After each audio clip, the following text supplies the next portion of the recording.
Nah, mulai dah.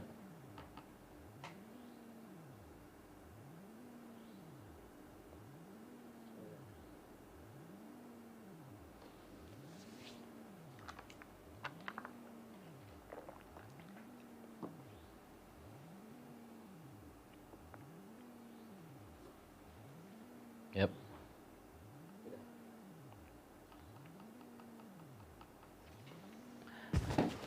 Bismillahirrahmanirrahim. Assalamualaikum warahmatullahi wabarakatuh. Alhamdulillahirabbil alamin. Wabihi nasta'in ala umurid dunya waddin. Wassalatu wassalamu ala ashrafil anbiya'i wal mursalin. Nabiyyina Muhammad wa ala alihi wa sahbihi ajma'in, amma ba'd. Allahumma inna nas'aluka ilman nafi'a wa rizqan thayyiba wa amalan mutaqabbala. Ya Allah, kami memohon kepadamu ilmu yang bermanfaat, rizki yang halal, dan amal saleh yang diterima. Allahumma inna na'udzubika minal barasi wal jununi wal judhami wa min sayyi'il asqam. Ya Allah, kami berlindung kepadamu dari penyakit belang, kegilaan, lepra, dan penyakit-penyakit yang aneh. Kaum muslimin wal muslimat yang semoga senantiasa dirahmati oleh Allah Subhanahu wa taala. Dan izinkan saya menyapa rekan-rekan ya yang merekam ya dan menyiarkan kajian ini, yaitu Al-Hijrah Gresik, Ar-Rayyan TV, Hijrah Institute, Media Sunnah Blora, Gresik Mengaji, Tegal Mengaji, Salaf Ittiba, ya, MKSS TV, Awab TV, Surabaya Mengaji, dan lain sebagainya, yang semoga senantiasa dirahmati dan diberkahi oleh Allah Subhanahu wa taala. Salah satu nikmat Allah Subhanahu wa taala yang Allah berikan kepada kita adalah nikmat kita bisa menimba ilmu. Karena menuntut ilmu adalah tanda bahwa Allah Subhanahu wa taala menghendaki kebaikan untuk kita. Kata Nabi alaihi salatu wassalam, "May yuridillahu bihi khaira yufaqihuhu fiddin." Barang siapa yang dikehendaki oleh Allah Subhanahu wa taala kebaikan untuknya, maka Allah Subhanahu wa taala akan fahamkan kepadanya tentang agama. Dengan menuntut ilmu, Allah Subhanahu wa taala akan memudahkan kepada kita jalan menuju surga. Sebagaimana kata Nabi alaihi salatu wassalam, "Man salaka tariqan yaltamisu fihi ilman, sahhalallahu lahu bihi tariqan ilal jannah." Barang siapa yang menempuh perjalanan dalam rangka menuntut ilmu agama, maka Allah Subhanahu wa taala akan memudahkan baginya jalan menuju surga. Oleh karenanya, ikhwani wa akhwati fillah rahimani wa rahimakumullah, hendaknya bagi kita semuanya untuk bersemangat dalam menimba ilmu agama ini, ya, menimba ilmu Al-Quran dan Sunnah Nabi Sallallahu Alaihi Wasallam, ya. Walaupun kondisi kita sekarang di tengah bencana, ya, bukan berarti menghalangi kita untuk tetap menuntut ilmu. Alhamdulillah, Allah Subhanahu wa taala sayang kepada kita. Alhamdulillah, Allah Subhanahu wa taala memberikan nikmat kepada kita dengan adanya teknologi-teknologi modern, ya, yang harus kita manfaatkan dengan sebaik-baiknya. Ya, dengan adanya HP, internet, ya, kita bisa menuntut ilmu. Gunakan semua itu untuk hal-hal yang bermanfaat, diantaranya untuk menuntut ilmu. Jangan sampai, ya, dengan HP, internet justru malah menjerumuskan kita kepada dosa. Al-Imam Abu Hazim pernah mengatakan, kullu nikmatin la tuqarribu ila Allah fahiya niqmah. Setiap nikmat yang tidak menjadikan dirimu semakin dekat dengan Allah Subhanahu wa taala, maka itu adalah bencana. Kaum muslimin wal muslimat, ya para pemirsa yang semoga dirahmati oleh Allah Subhanahu wa taala.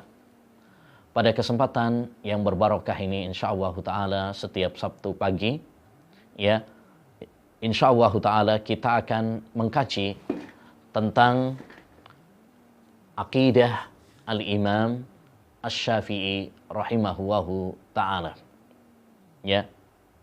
Ini pembahasan yang sangat penting untuk kita kaji bersama. Kenapa? Karena masalah akidah adalah masalah yang sangat penting.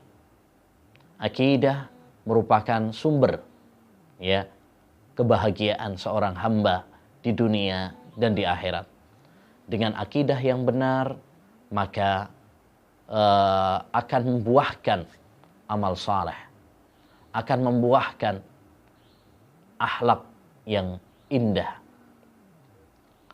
Allah Subhanahu wa taala berfirman, "Alam tara kaifa daraballahu mathalan kalimatan thayyibatan kasajaratin thayyibatin asluha sabitun wa far'uha fis sama."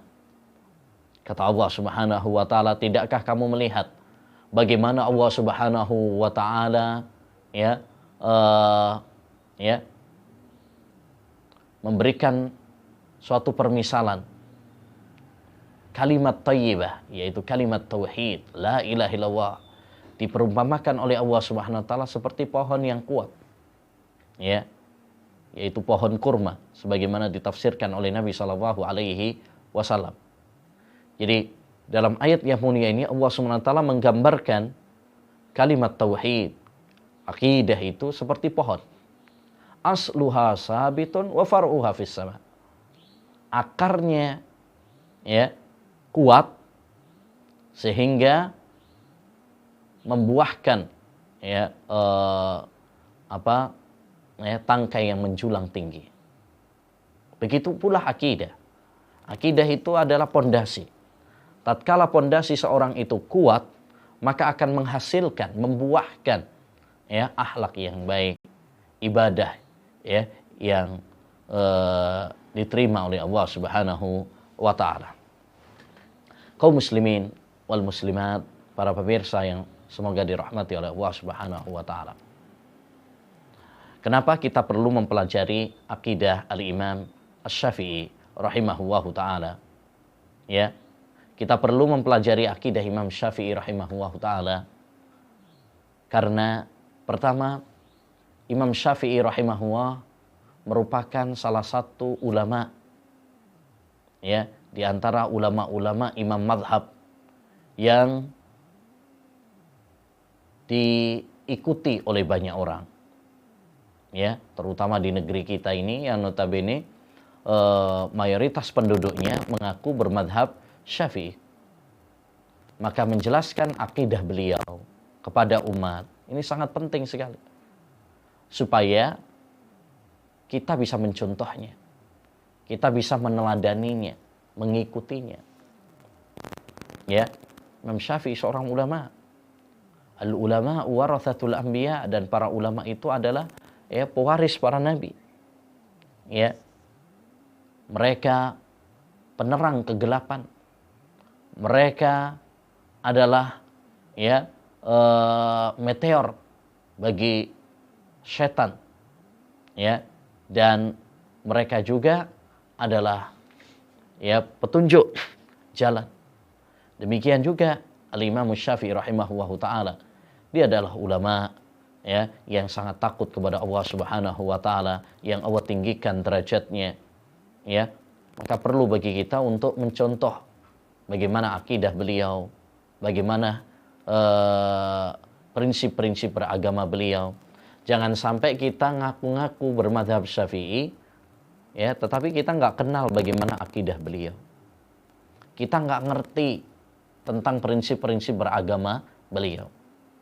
Ya, pengakuan jika tidak diiringi dengan pembuktian, maka itu adalah ya palsu. Wadda'awa ma lam tuqimu 'alaiha bayyinatin ashabuha ad'iya'u. Sebuah pengakuan jika tidak diiringi dengan pembuktian, maka itu hanyalah gombal, ya palsu. Ya. Banyak sekarang orang yang mengaku bermadhab Syafi'i, fikih kami Syafi'i, tapi akidah kami Asy'ari Maturidi. Ini lucu. Ya, ini adalah sesuatu yang lucu. Bagaimana seorang bermadhab ya dalam fikih bermadhab Syafi'i, tapi dalam akidah nggak mengikuti Imam Syafi'i rahimahullahu taala. Ini sebuah kontradiksi yang sangat nyata. Ya. Oleh karenanya kita perlu mengetahui akidah Imam Syafi'i supaya tidak cuma mengaku-ngaku saja. Jangan sampai kita seperti apa yang dikatakan oleh seorang penyair. Ya. Kullun yadda'i waslan bi Laila wa Laila la tuqirru lahum bidzak. Setiap orang mengaku punya hubungan sama Laila, tapi Laila tidak mengakuinya. Ya, banyak orang mengaku bermadzhab Syafi'i, ya, mencintai Imam Syafi'i, tapi ternyata Imam Syafi'i tidak mengakuinya. Ya. Menarik ucapan Imam Abdul Mudzaffar As-Sam'ani rahimahullahu taala dalam kitabnya Al-Intisar li Ashabil Hadis. Beliau mengatakan tidak pantas bagi seorang yang membela mazhab Syafi'i dalam masalah fikih tapi tidak mengikuti Imam Syafi'i dalam masalah usul, pokok-pokok akidah. Ya. Kalau kita ingin mengikuti Imam Syafi'i rahimahullahu taala, maka hendaknya bagi kita untuk ya mengikuti akidah beliau, keyakinan beliau, prinsip-prinsip beragama beliau. Insyaallah taala, ma'asyiral muslimin rahimani wa rahimakumullah, ya kita akan mempelajari akidah Imam Syafi'i rahimahullahu taala pada beberapa pertemuan ini. Mudah-mudahan kita jadi tahu bagaimana akidahnya Imam Syafi'i rahimahullahu taala. Sebelum kita membahas tentang akidah Imam Syafi'i rahimahullahu taala, saya akan sampaikan secara singkat terlebih dahulu tentang biografi Al-Imam Asy-Syafi'i rahimahullahu taala sebagai muqaddimah pendahuluan, kemudian juga tentang selayang pandang tentang akidah beliau dan prinsip-prinsip beragama Imam Asy-Syafi'i rahimahullahu taala. Tentang biografi Al-Imam Asy-Syafi'i rahimahullahu taala, ya, biografi Imam Syafi'i rahimahullah, para ulama telah menulis tentang biografi Imam Syafi'i banyak sekali. Ada sekitar 50-an kitab lebih yang membahas tentang biografi Imam Asy-Syafi'i rahimahullahu taala. Di antara yang paling komplit ya yang membahas tentang Imam Syafi'i adalah kitab Manaqibul Imam Syafi'i rahimahullahu taala yang ditulis oleh Al-Imam Al-Baihaqi rahimahullahu taala. Ini kitab yang paling komplit, yang paling lengkap, ya, 2 jilid tentang Al-Imam Asy-Syafi'i rahimahullahu taala. Beliau adalah Al-Imam Abu Abdillah. Ini kunyahnya. Di kunyah itu sunnah. Nama yang didahului dengan Abu atau Ummu atau Ibnu itu sunnah. Ya, sunnah Nabi Shallallahu Alaihi Wasallam. Walaupun kita juga nggak punya anak, boleh. Ya, Rasulullah SAW memberi kunyah kepada Aisyah Ummu Abdillah. Padahal Aisyah nggak punya anak namanya Abdullah. Ya, beliau juga pernah memanggil anak kecil dengan Abu Umair, ya Aba Umair, ma fa'alan Nughair. Abu Abdillah. Dan secara sebagai faedah, Imam Syafi'i kunyahnya Abu Abdillah. Imam Malik kunyahnya juga Abu Abdillah. Dan Imam Ahmad bin Hanbal kunyahnya juga Abu Abdillah. Ya, kecuali Imam Abu Hanifah. 3 imam dari imam madhab, ya, kunyahnya adalah Abu Abdillah. Abu Abdillah Muhammad bin Idris bin Abbas bin Utsman bin Syafi' bin Sa'ib bin Ubaid bin Abdillah bin Abdu Yazid bin Hashim bin Muttalib bin Abdu Manaf bin Qusay al-Qurashi al-Muttalibi asy-Syafi'i. Ya. Dari sini dapat kita ketahui bahwasanya nasab beliau bertemu dengan Rasulullah sallallahu alaihi wasallam pada Abdu Manaf bin Qusay. Jadi Imam Syafi'i termasuk dari Quraisy dengan kesepakatan ulama, ya, dengan kesepakatan para ulama. Adapun ibunya Imam Syafi'i adalah seorang wanita dari kabilah Azd dari Yaman. Ya. Beliau dilahirkan pada tahun 150 Hijriah. Itu tahun di mana pada tahun tersebut Imam Abu Hanifah meninggal dunia. Oleh karenanya sebagian para ulama mengatakan, ya, meninggal Imam Abu Hanifah, hidup Imam Syafi'i rahimahullah taala sebagai isyarat, ya, bahwa beliau akan menggantikan kedudukannya di Ghazah, dan ada yang mengatakan di Asqalan. Ya, dan ini tidak bertentangan karena Ghazah dan Asqalan itu berdekatan. Ya. Ghazah itu desanya, Asqalan itu kotanya. Dan ini adalah dua kota yang diberkahi oleh Allah Subhanahu wa taala karena Asqalan dan Ghazah ini dekat dengan Baitul Maqdis. Beliau adalah seorang yang berparas tampan, berkulit putih, berperawakan tinggi besar, dan berwibawa. Ya, beliau dikenal keilmuannya, akhlaknya, kedermawanannya, ya, dan kejernihan hatinya. Imam Syafi'i rahimahullahu taala sejak kecil ayahnya meninggal dunia. Ya. Dan itu banyak para ulama seperti itu. Ya, seperti itu. Meninggal dunia, kemudian diasuh oleh ibunya. Di antaranya adalah Imam Syafi'i, Imam Ahmad, ya, dan lain sebagainya. Banyak, dan itu bukan suatu aib. Rasulullah SAW sendiri, ya, bahkan sebelum lahir, ayahnya juga meninggal dunia, yatim. Maka yatim bukan suatu aib bagi seseorang. Ya, banyak para ulama kita yang yatim juga. Kemudian beliau dibawa oleh ibunya ke Mekah dan tumbuh di Mekah, ya, tempat yang paling, kota yang paling dicintai oleh Allah Subhanahu wa taala. Beliau hafal Al-Qur'an pada usia 7 tahun. Ini kebiasaan para ulama, ya, mereka sejak kecil udah hafal Al-Qur'an. Maka ini pelajaran penting bagi kita, bagi orang tua, bagi para guru, ya. Tanamkan kepada anak-anak kita sejak kecil untuk menghafal Al-Qur'an. Untuk menghafal Al-Qur'an. Ya. Di negeri kita ini ada yang keliru, ya, dalam metode pendidikan. Dalam metode pendidikan. Sejak kecil bukan menghafal Al-Qur'an, menghafal nyanyian. Banyak anak-anak kita yang dihafal adalah nyanyian. Ya. Kalau dulu para ulama mereka sejak kecil menghafal Al-Qur'an. Ini lebih-lebih sekarang ini kita dihimbau oleh pemerintah untuk banyak di rumah.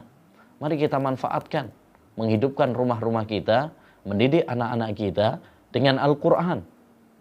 Ya. Nah, lebih-lebih juga kita menyongsong bulan suci Ramadan. Maka hendaknya bagi kita membiasakan diri kita dengan Al-Qur'an. Ya. Beliau hafal kitab Muwatta Imam Malik ketika berusia 10 tahun. Muwatta Imam Malik. Ya. Kitab yang paling sahih setelah Al-Qur'an, sebelum Sahih Bukhari ada. Ya. Kitab yang ditulis oleh guru beliau.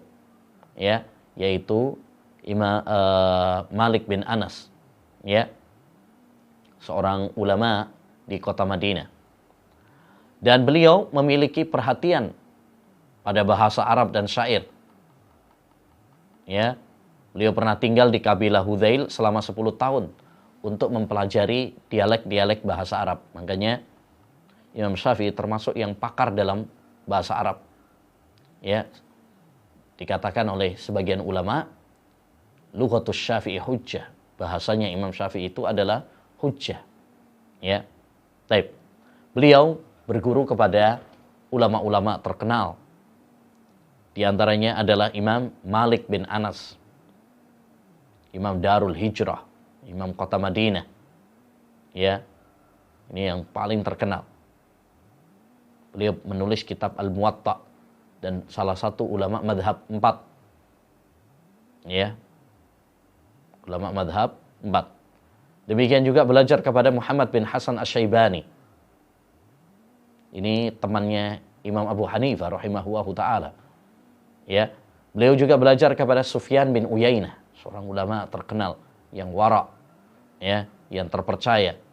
Beliau juga belajar kepada Fudail bin Iyad, Ismail bin Ulayyah dan lain sebagainya.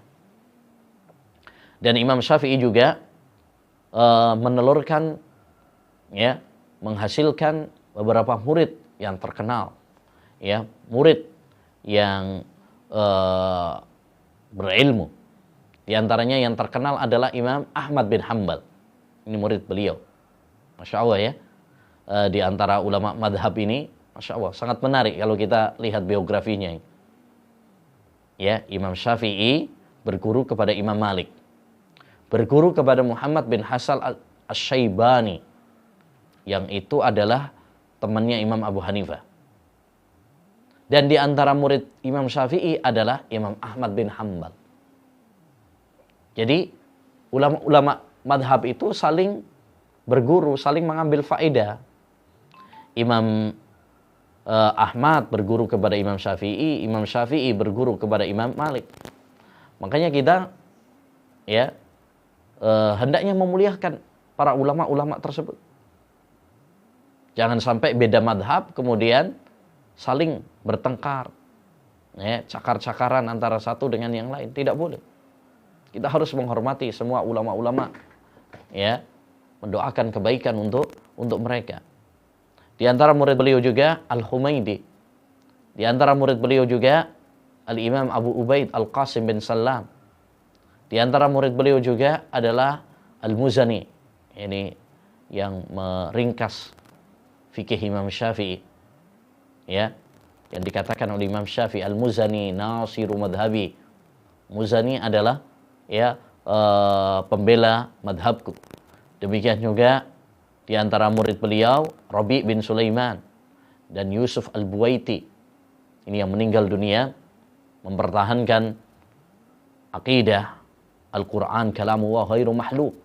Bahkan beliau dipenjara, beliau disiksa, ya, tapi beliau tetap bertahan tegar, ya, mempertahankan akidah Al-Quran kalamullah ghairu mahluk. Taib. Beliau Imam Syafi'i rahimahullahu ta'ala dipuji oleh para ulama. Imam Ahmad selalu mendoakan beliau dalam setiap sholatnya. Ya. Demikian juga Imam Abu Ubaid.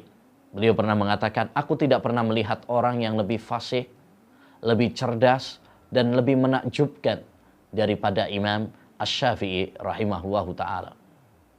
Ya. Kemudian juga Abu Saur, beliau pernah mengatakan, aku tidak melihat orang seperti Imam Syafi'i dan dia belum pernah melihat orang seperti dirinya. Ya. Dawud Adz-Dzahiri pernah mengatakan, Asy-Syafi'i memiliki keutamaan-keutamaan yang tidak pernah terkumpul pada selain dia. Berupa kemuliaan nasabnya, kesohihan agama dan akidahnya, kemurahannya, pengetahuan sahih dan lemah suatu hadis, nasih dan mansuh, hafalannya terhadap kitab dan sunnah, serta sirah khulafa, serta bagusnya susunan kitab-kitabnya. Walhasil, ma'asyiral muslimin, ini biografi secara singkat Imam Syafi'i rahimahullahu ta'ala. Beliau juga memiliki banyak karya-karya. Di antaranya karya beliau yang paling terkenal. Demikian juga Ar-Risalah. Demikian juga Jima'ul Ilm, Ibtalul Istihsan, Ahkamul Quran, dan lain sebagainya. Beliau wafat, ya, di Mesir pada malam Jumat setelah maghrib dan dikubur setelah asar pada hari Jumat pada bulan Rajab ya tahun 2004 pada usia 54 tahun. Ya, semoga Allah Subhanahu wa taala merahmati al-Imam Asy-Syafi'i rahimahullahu taala. Taib. Bagaimana kita mengetahui akidah Imam Asy-Syafi'i rahimahullahu taala? Ma'asyiral muslimin wal muslimat rahimani wa rahimakumullah. Sebagaimana kita tahu bahwasanya Imam Syafi'i dalam berakidah itu bukan mengada-ngada, ya, tetapi akidah beliau adalah akidah yang berlandaskan Al-Quran dan Sunnah Nabi Sallallahu Alaihi Wasallam. Beliau mengikuti jejak akidah para sahabat, para tabi'in, dan secara umum akidah para ulama madhab itu tidak ada perbedaan yang menonjol. Ya, akidah mereka sama. Karena sumber akidah itu satu, yaitu Al-Quran dan Sunnah Nabi Sallallahu Alaihi Wasallam, bukan akal, bukan hawa nafsu. Ya, ada perbedaan-perbedaan dalam masalah fikih antara Imam Ahmad, Imam Syafi'i, Imam Malik, Imam Abu Hanifah. Tapi dalam masalah akidah, ya, tidak ada perbedaan-perbedaan di antara ulama-ulama madhab. Ini yang harus kita ketahui, ya, sehingga kita betul-betul menjadi pengikut para ulama, ya, pengikut yang sejati. Nah, kalau kita ingin berbicara tentang akidahnya Imam Syafi'i rahimahullah, dari mana kita akan mengambilnya? Dari mana kita mengetahui bahwa itu adalah ucapan Imam Asy-Syafi'i rahimahullah ta'ala? Jawabannya, kita mengenal akidah Imam Syafi'i rahimahullah ta'ala dan mempelajari akidah Imam Syafi'i rahimahullah, ya, cara mengambilnya, sumbernya adalah pertama dari ucapan-ucapan beliau yang terkumpul dalam kitab-kitabnya, ya, seperti Ar-Risalah, seperti Al-Um. Ini bukan hanya kitab yang membahas masalah fikih saja, tidak.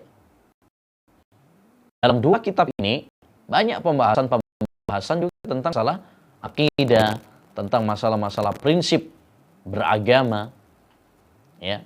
Maka seorang yang ingin mengetahui akidahnya Imam Syafi'i rahimahullah ta'ala hendaknya menelaah kitab-kitabnya, ya, kitab-kitab Imam Asy-Syafi'i rahimahullah ta'ala. Demikian juga yang kedua, ya, cara mengetahui akidah Imam Syafi'i adalah dengan membaca kitab-kitab muridnya, mereka yang menyebarkan ilmu Imam Syafi'i rahimahullah ta'ala, ya, seperti Imam Al-Muzani punya buku Syarhus Sunnah, atau Al-Humaidi punya buku juga, ya, Usulus Sunnah. Imam Ahmad muridnya beliau juga Usulus Sunnah dan lain sebagainya. Yang ketiga, kitab-kitab akidah yang bersanad, yang mana di dalam kitab-kitab tersebut dinukil bagaimana ucapan Imam Syafi'i rahimahullahu ta'ala, seperti kitab Dhammul Kalam oleh Al-Harawi, atau Syarah Usul I'tiqad Ahlus Sunnah wal Jamaah Al-Lalikai, Asy-Syari'ah Al-Ajurri, atau Aqidatus Salaf Ashabil Hadis karya As-Sabuni, ya, dan lain sebagainya, ya. Jadi kitab-kitab yang salah satu ciri khasnya adalah dengan sanad. Demikian juga yang keempat adalah kitab-kitab tentang biografi Imam Syafi'i. Di antaranya adalah Manaqib Imam Syafi'i karya Al-Baihaqi. Ya, ini juga ya, tidak boleh kita abaikan, karena selain membahas tentang biografi Imam Syafi'i rahimahullah ta'ala, sering dinukil bagaimana ucapan-ucapan Imam Syafi'i rahimahullah ta'ala, bagaimana akidah Imam Syafi'i, bagaimana prinsip beragama beliau, ya. Demikian juga kitab Tawalid Ta'sis karya Al-Hafidz Ibnu Hajar Al-Asqalani, atau Syiar A'lamun Nubala karya Imam Adz-Dzahabi. Nah, yang kelima adalah kitab-kitab yang membahas tentang akidahnya Imam Syafi'i. Ya. Ada. Ya, seperti I'tiqad Al-Imam Muhammad bin Idris Asy-Syafi'i karya Al-Hakkari, juga Aqidah Asy-Syafi'i karya Al-Barzanji. Ada juga kitab I'tiqad Imam Syafi'i karya Dr. Muhammad bin Abdurrahman Al-Khumais. Juga ada Manhajul Imam Syafi'i fi Isbatil Aqidah karya Dr. Muhammad bin Abdul Wahhab Al-Aqil. Ya, ada juga I'tiqad Imam Syafi'i karya Dr. Abdullah Al-Angkuri, dan banyak ya kitab-kitab yang membahas tentang akidah Imam Syafi'i rahimahullah ta'ala, baik yang ditulis oleh ulama-ulama dahulu maupun ulama-ulama sekarang. Intinya, ma'asyiral muslimin, untuk mengetahui akidah Imam Syafi'i, ya, kita harus kembali ya kepada kitab-kitab Imam Syafi'i, kitab-kitab muridnya, kitab-kitab para ulama, ya. Nah, ini penting karena sekarang ini banyak orang-orang mengaku bermadhab Syafi'i tapi cuma taklid, hanya ikut-ikutan. Ya, mereka nggak pernah mendengar tentang ucapan Imam Syafi'i rahimahullah ta'ala. Mereka nggak tahu tentang bagaimana akidahnya Imam Syafi'i rahimahullah. Yang disampaikan kepada mereka, yang mereka dengar hanyalah ya ucapan-ucapan ahli filsafat, teori-teori, ya, bukan akidahnya Imam Syafi'i rahimahullah ta'ala. Ya, maka penting bagi kita untuk mengkaji bagaimana akidahnya Imam Syafi'i rahimahullah ta'ala. Mengikuti Imam Syafi'i bukan dalam masalah fikih saja, tetapi mengikuti Imam Syafi'i yang paling penting adalah dalam masalah akidah ini. Taib. Kemudian sebelum kita bahas tentang masalah akidahnya Imam Syafi'i, saya akan membahas terlebih dahulu tentang prinsip-prinsip Imam Syafi'i dalam akidah. Ini penting. Ya, bagaimana prinsip-prinsip Imam Syafi'i dalam akidah. Ya. Karena prinsip adalah kaidah, pondasi. Jika pondasi seseorang itu benar, maka akidahnya akan benar. Akhlaknya akan benar, ibadahnya akan benar. Namun sebaliknya, jika pondasi agama seseorang ya lemah,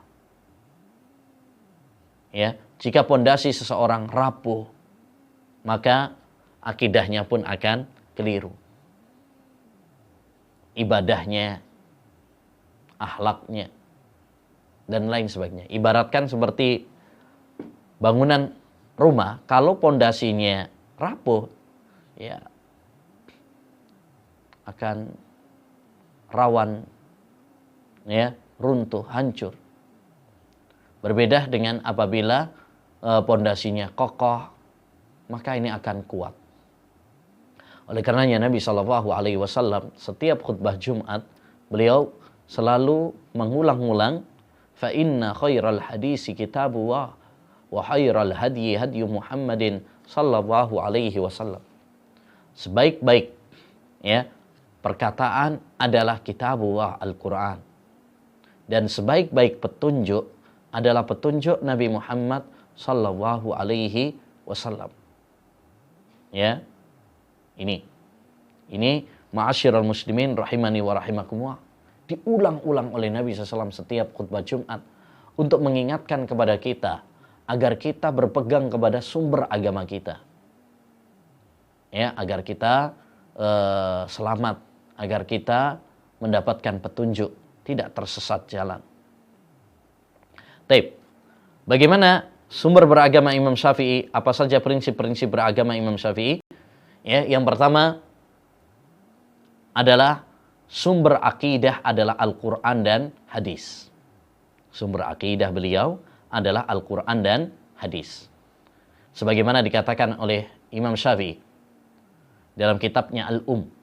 Beliau mengatakan, faqad ja'alallahu al-haqqa fi kitabih summa sunnati nabiyhi sallallahu alaihi wasallam.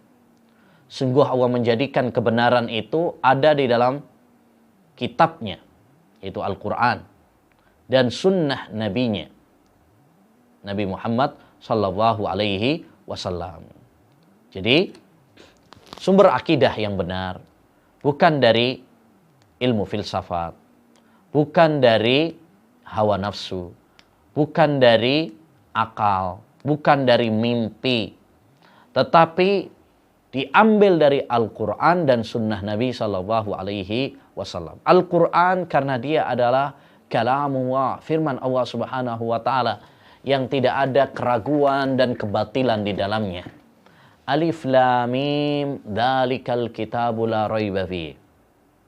Alif lam mim, inilah Al-Quran yang tidak ada keraguan di dalamnya. Adapun sunnah Nabi sallallahu alaihi wasallam, hadis-hadis Nabi, karena hadis itu pada hakikatnya adalah wahyu dari Allah subhanahu wa ta'ala. Sebagaimana Allah berfirman dalam surat An-Najm, ya, wa ma yantiqu anil hawa in huwa illa wahyu yuha.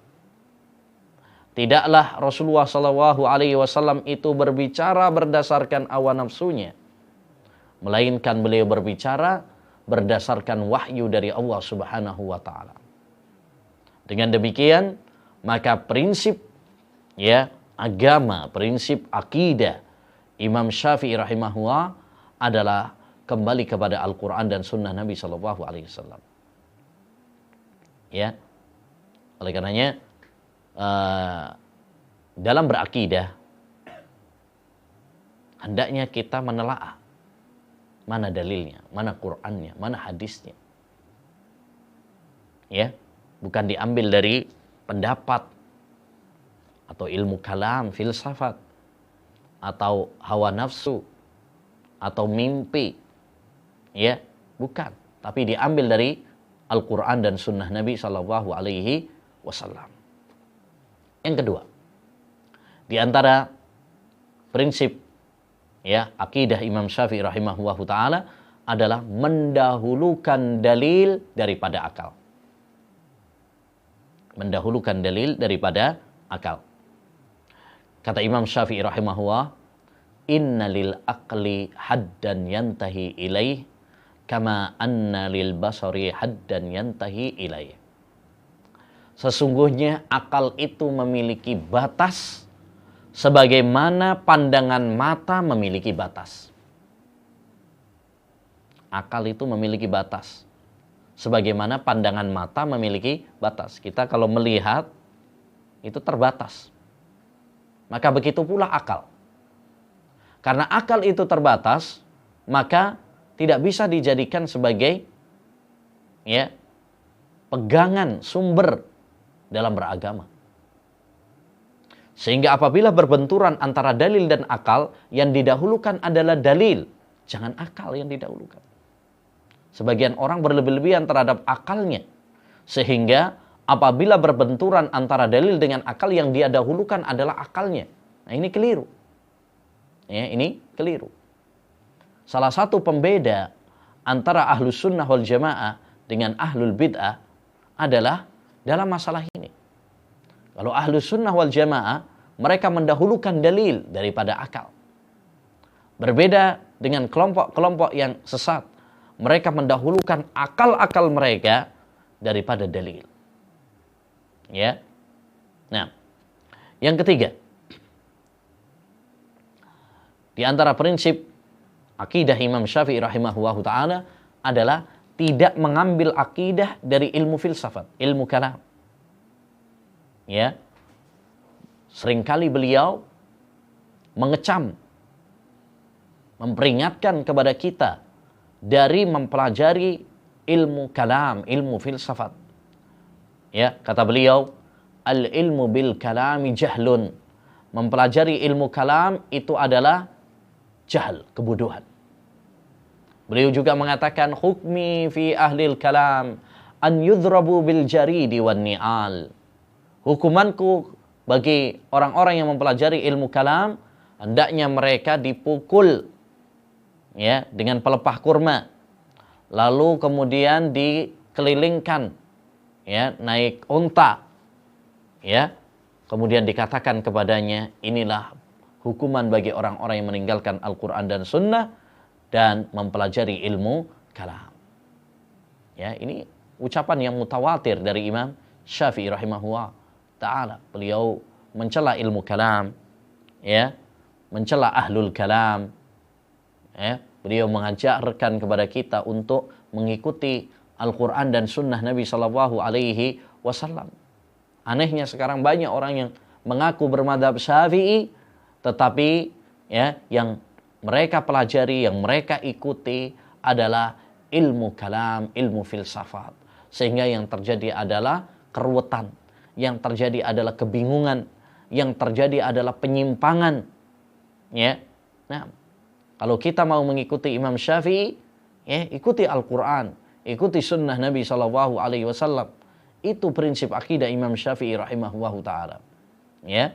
Nah, yang keempat, di antara prinsip Imam Syafi'i rahimahullah adalah tidak mencukupkan dengan Al-Quran tanpa hadis.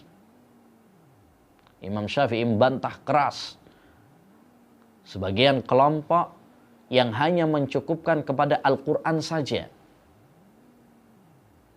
ya, tanpa hadis Nabi Sallallahu Alaihi Wasallam. Beliau membantah mereka secara panjang dalam kitabnya Ar-Risalah. Ya, ada sebagian kelompok pada zaman kita sekarang, ya, dan itu muncul di India, kelompok ya yang mencukupkan dengan Quran saja, Al-Quraniyun atau ingkar sunnah. Mereka nggak mau atau menolak hadis Nabi Sallallahu Alaihi Wasallam. Mereka mengatakan cukup bagi kami Quran saja, kami nggak butuh kepada hadis. Ya, nah, ini dibantah oleh Imam Syafi'i. Beliau membawakan hadis, la alfiyanna ahadakum muttaqiyan ala arikatih ya'tihil amru min amri, ya, au nahaitu an fayaqulu la adri ma wajadna fi kitabillah ittaba'na. Ya, semoga saya tidak mendapati salah seorang di antara kalian yang duduk seraya bersandar di atas ranjangnya, tatkala datang kepadanya perintahku atau laranganku, dia mengatakan aku nggak tahu, karena aku hanya mengikuti apa yang ada di dalam Quran saja. Ya, dan ini terbukti, ya, telah muncul beberapa kelompok yang mencukupkan hanya dengan Quran saja. Ya, mereka menolak, ya, hadis Nabi, menolak sunnah Nabi Sallallahu Alaihi Wasallam. Ya, maka ini ma'asyiral muslimin rahimani wa rahimakumullah, ya, harus kita pahami, ya. Tidak boleh kita mencukupkan dengan Quran saja tanpa hadis. Hadis itu juga wahyu dari Allah SWT, ya, untuk menjelaskan Al-Quran itu sendiri. Kalau kita cuma Al-Quran saja tanpa hadis, bagaimana kita sholat? Bagaimana kita puasa? Bagaimana haji? Perincian tentang Al-Quran itu ada di dalam sunnah Nabi Sallallahu Alaihi Wasallam. Tidak mungkin kita hanya dengan Quran saja tanpa hadis. Bahkan ini adalah suatu kekufuran. Kalau hanya, ya, mencukupkan dengan Quran saja, nggak mau dengan hadis, ini adalah suatu kekufuran dengan kesepakatan para ulama. Yang kelima, di antara prinsip akidah Imam Syafi'i rahimahullahu ta'ala adalah bahwa hadis ahad itu adalah hujjah, baik dalam masalah akidah maupun dalam masalah fikih. Tidak ada bedanya. Ya, kata Imam Syafi'i dalam kitabnya Ar-Risalah, lam ahfad an fuqaha'il muslimin annahum ihtalafu fi tasbiti khabaril wahid. Saya tidak mengetahui perbedaan pendapat di kalangan para ulama, ya, tentang hujjahnya, menerimanya, diterimanya hadis ahad. Hadis ahad yaitu hadis yang diriwayatkan dari jalur sebagian, ya, 1 atau 2 atau 3 sahabat, tidak sampai kepada derajat mutawatir. Ini hadis ditinjau dari sampainya kepada kita itu ada 2 macam. Ada hadis mutawatir dan ada hadis ahad. Hadis mutawatir yaitu hadis yang diriwayatkan dari jalur yang sangat banyak sekali. 30, 40. Ya, kalau hadis ahad diriwayatkan dari jalur 1, 2, 3, tapi tidak sampai kepada derajat mutawatir. Itu namanya hadis ahad. Nah, sebagian kelompok ya seperti Mu'tazilah, Jahmiyah dan ahli filsafat, mereka mengatakan kalau masalah-masalah akidah maka harus mutawatir, tidak boleh hadis ahad. Ini di antara yang berpendapat seperti ini pada zaman kita sekarang orang-orang Hizbut Tahrir, ya, karena mereka pada hakikatnya adalah Mu'tazilah gaya baru. Mu'tazilah gaya baru. Mereka menolak hadis-hadis ya dalam masalah akidah dengan alasan hadisnya ya tidak mutawatir, hadisnya ahad, dan hadis ya ahad tidak bisa ditetapkan dengan hadis ya ahad tidak bisa dijadikan sebagai hujjah dalam masalah akidah. Ini alasan mereka. Harus mutawatir. Dan ini pendapat yang batil. Ya, bertentangan dengan kesepakatan para ulama seperti yang dinukil oleh Imam Asy-Syafi'i. Tidak ada perselisihan dengan para ulama bahwa hadis ahad itu adalah hujjah. Baik dalam masalah akidah maupun dalam masalah fikih, tidak ada perbedaan. Siapa yang mengatakan harus mutawatir? Ya, tidak ada. Ya, ini hanyalah filsafat yang dicetuskan oleh sebagian kelompok untuk menolak ya akidah. Oleh karenanya mereka tidak percaya dengan adanya siksa kubur. Mereka tidak percaya dengan adanya Dajjal. Mereka tidak percaya dengan turunnya Isa di akhir zaman. Mereka tidak percaya dengan timbangan besok pada hari kiamat. Kenapa? Karena menurut mereka hadis-hadisnya ahad, ya, tidak sampai mutawatir. Tidak sampai mutawatir. Itu alasan mereka untuk menolak hadis, untuk menolak akidah. Ya. Nah, yang keenam, di antara prinsip akidah Imam Syafi'i bahwa tidak mungkin Al-Qur'an bertentangan dengan hadis. Ya, tidak mungkin Al-Qur'an bertentangan dengan hadis. Kata Imam Syafi'i dalam kitabnya Jima'ul Ilm, wala takunu sunnatun abada tukhaliful Qur'an. Tidak mungkin sunnah Nabi itu bertentangan dengan Al-Qur'an sama sekali. Sama sekali tidak mungkin Al-Qur'an bertentangan dengan sunnah. Kenapa demikian? Karena Al-Qur'an itu datangnya dari Allah Subhanahu wa taala. Sedangkan ya sunnah Nabi juga wahyu dari Allah Subhanahu wa taala. Sama-sama wahyu dari Allah, maka tidak mungkin saling bertentangan antara satu dengan yang lainnya. Allah berfirman, "Afala yatadabbarunal Qur'an walau kana min indi ghairillah lawajadu fihi ikhtilafan katsira." Surat An-Nisa ayat 82. Kenapa mereka tidak memperhatikan Al-Qur'an? Andaikan Al-Qur'an itu bukan dari Allah Subhanahu wa taala, niscaya mereka ya akan mendapati perselisihan yang banyak.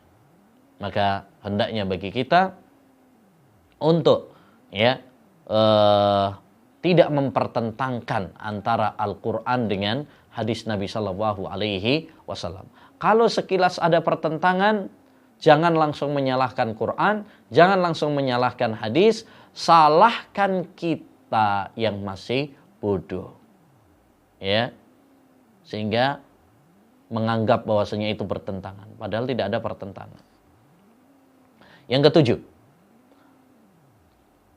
ya, apabila hadis bertentangan dengan pendapat orang, maka dahulukan hadis.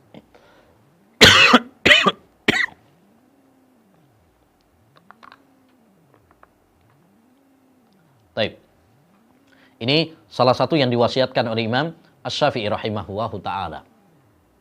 Ketika berbenturan antara hadis Nabi sallallahu alaihi wasallam dan pendapat seseorang, maka hendaknya bagi kita mendahulukan hadis Rasulullah sallallahu alaihi wasallam. Beliau pernah mengatakan, ya, mata rawaitu an Rasulillahi sallallahu alaihi wasallam hadisan walam akhud bihi fa ushhidukum anna aqli qad dhahaba. Kapan saja saya meriwayatkan sebuah hadis yang sahih dari Rasulullah sallallahu alaihi wasallam, kemudian saya tidak mengambilnya, maka saksikanlah ya bahwa akalku telah tiada. Beliau juga pernah mengatakan, idza sahhal hadisu fahuwa madhhabi. Apabila ada hadis yang sahih, maka itulah madhabku. Ya, itulah madhabku. Sehingga apabila beliau juga pernah mengatakan, idza wajadtum fi kitabi qaulan yukhalifu sunnata Rasulillah sallallahu alaihi wasallam fahudhu bi sunnati Rasulillah wadribu qaulil haid. Kalau kalian mendapati ucapanku dalam kitabku bertentangan dengan hadis Rasulullah SAW, maka pilihlah hadis Rasulullah SAW dan lemparkan ucapanku ke tembok. Ini wasiat Imam Syafi'i rahimahullah ta'ala. Ya, sehingga kita harus mengagungkan sunnah Rasulullah SAW, hadis-hadis Rasulullah SAW. Begitu perhatiannya Imam Asy-Syafi'i kepada hadis. Ya, pengagungannya kepada hadis. Taib. Di antara prinsip Imam Syafi'i juga adalah ya beliau berpegang teguh kepada sunnah dan memerangi bid'ah. Ya. Di antara wasiat beliau mengatakan wa usi bi taqwallahi azza wa jal wa luzumi sunnati wal athari an Rasulillah sallallahu alaihi wasallam wa ashabihi wa tarkil bid'ah wal ahwa'i wajtinabiha. Aku wasiatkan kepada kalian untuk bertakwa kepada Allah Subhanahu wa taala serta mengikuti sunnah Rasulullah sallallahu alaihi wasallam dan para sahabatnya serta meninggalkan kebid'ahan dan hawa nafsu. Ini wasiat Imam Syafi'i agar kita berpegang teguh dengan sunnah Rasulullah SAW dan menjauhi kebid'ahan dalam agama. Dan ini sesuai dengan wasiat Rasulullah sallallahu alaihi wasallam. Rasulullah SAW pernah bersabda, usikum bitaqwallah was-sam'i wat ta'ah. Kemudian beliau mengatakan, fa'alaikum bisunnati wa sunnatil khulafa'ir rasyidin. Hendaknya kalian berpegang teguh dengan sunnahku dan sunnah khulafa'ur rasyidin. Adzu 'alaiha bin nawajid. Gigitlah dengan gigi gerahamku. Wa iyyakum muhdatsatil umur. Ya, dan hati-hati kalian dari perkara yang baru dalam agama. Jadi ini wasiat Rasulullah SAW sama seperti wasiat Imam Asy-Syafi'i rahimahullah ta'ala. Yang kesembilan di antara prinsip Imam Syafi'i rahimahullah ta'ala juga adalah melarang dari taklid. Apa itu taklid? Taklid adalah mengikuti ucapan orang tanpa mengetahui dalilnya. Ini pasrah bongkoan aja. Mengikuti pendapat seseorang tanpa kita tahu apa hujahnya, apa alasannya, apa dalilnya. Ya, membabi buta kita ikuti. Maka ini adalah termasuk ya hal yang dilarang. Imam Syafi'i rahimahullah sering mengatakan kullu ma qultuhu fakana min Rasulillah sallallahu alaihi wasallam khilafu qauli mimma sahha fahuwa aula wala tuqalliduni.